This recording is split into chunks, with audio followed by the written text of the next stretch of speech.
हरे कृष्ण। भगवान जगन्नाथ के प्रसाद की क्या महिमा है, आइए ध्यान से सुनिए। श्री कृष्ण कथा में सभी भक्तों का स्वागत है। एक दिन स्वयं ब्रह्मा जी इस मृत्यु लोक में आए और जगन्नाथपुरी पहुंचे भगवान जगन्नाथ के दर्शन करने के लिए। देखा कि मंदिर के पट बंद हो चुके हैं।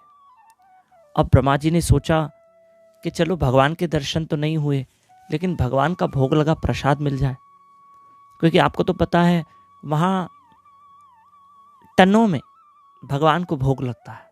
पता नहीं कितने चावल के बोरे रोज भगवान को भोग लगते हैं। जगन्नाथपुरी एक ऐसा धाम है, 4 धाम में एक धाम है, जहाँ भगवान को दिन भर भोग लगता रहता है। बड़ी महिमा है जगन्नाथपुरी धाम की। और जिनको 4 धाम करने हैं ना, तो उनको जगन्नाथपुरी तो जाना ही पड़ेगा। कलयुग का धाम है। तो ब्रह्मा जी आए हैं, सोचा भोग लगा प्रसाद मिले, लेकिन उस वक्त प्रसाद भी खत्म हो चुका था, यानी विराम हो चुका था। वहां पर जूठी पत्तलें पड़ी थी। जो लोगों ने दिन भर प्रसाद खाया था, तो जूठी पत्तलें फेंक के चले गए। तब ब्रह्मा जी के मन में आया कि मुझे तो भगवान का प्रसाद खाना है, और ये जूठी पत्तलें हैं, पर इनमें अभी भी कुछ दाने चावल के लगे हुए हैं, भोग के लगे हुए हैं, क्यों ना मैं भोग खा लूं। चलो इंसानों का जूठा सही, कम से कम भगवान जगन्नाथ का तो भोग है ही। ऐसे में ब्रह्मा जी आगे बढ़े तो एक कुत्ता आया और उन पत्तलों को चाटने लगा। तब भी ब्रह्मा जी के मन में आया, ये तो जगन्नाथ जी का प्रसाद है, इसको ठुकराना नहीं चाहिए। अब देखो, उसको ब्रह्मा जी ने खाया। कैसा प्रसाद? जो प्रसाद पहले तो भगवान को भोग लगा, फिर उसको किसी इंसान ने खाया और जूठा बचाया, जो पत्तल में दाने बच जाते हैं, फिर उसको किसी कुत्ते ने चाटा। उसके बाद ब्रह्मा जी ने खाया और कहा, प्रभु मैं धन्य हो गया जो मुझे आपका भोग लगा प्रसाद मिला। अरे इतनी भगवान जगन्नाथपुरी में इतनी भगवान के महाप्रसाद की महिमा है।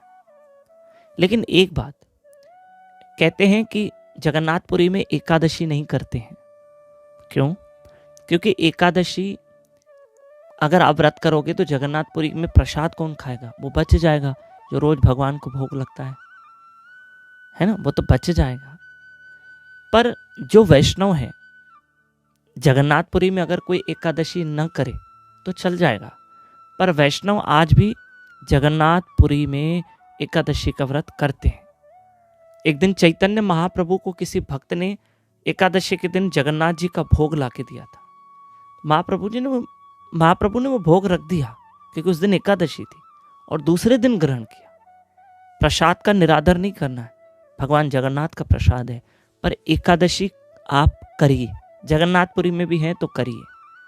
जैसे कई लोगों की मान्यता है कि जगन्नाथपुरी में एकादशी ना करें तो चलेगा, पर वैष्णव करते हैं। इतनी महिमा है भगवान के प्रसाद की, इतनी महिमा। मैं जगन्नाथपुरी जब गया, अभी हम जून जुलाई में गए थे, आप विश्वास कीजिए, एक दिन की रखी हुई खिचड़ी हमको मिली, पर क्या स्वाद था, क्योंकि भगवान का भोग लगा हुआ था। आज भी वहाँ भगवान श्री कृष्ण भोग स्वीकार करते हैं, मस्त स्वाद होता है। कभी जाइए और जगन्नाथपुरी में भगवान का भोग लगा प्रसाद खाइए। और इन दिनों डेली सुबह 4:30 से 5:30, शाम को 4:30 से 5:30 यूट्यूब चैनल दामोदर दास पे लाइव रहकर हरि कथा सुनिए और जप कीजिए। और 20 नवंबर एकादशी है, ये ध्यान में रखना। और एकादशी का व्रत जरूर करना। सुबह 4:30 बजे ब्रह्म मुहूर्त में जरूर उठना। मेरे साथ नए लोग कथा में जुड़ सकते हैं। 9284826810 इस नंबर पे अपना और अपने शहर का नाम लिख के भेजें। मेरे साथ व्हाट्सएप पे जुड़ें, मैं डेली कथा भेजूंगा, और ये कथा आगे फॉरवर्ड करिए। तब तक के लिए मेरे ठाकुर जी का भजन कीजिए। हरे कृष्ण कृष्ण कृष्ण हरे हरे, हरे राम राम राम हरे हरे।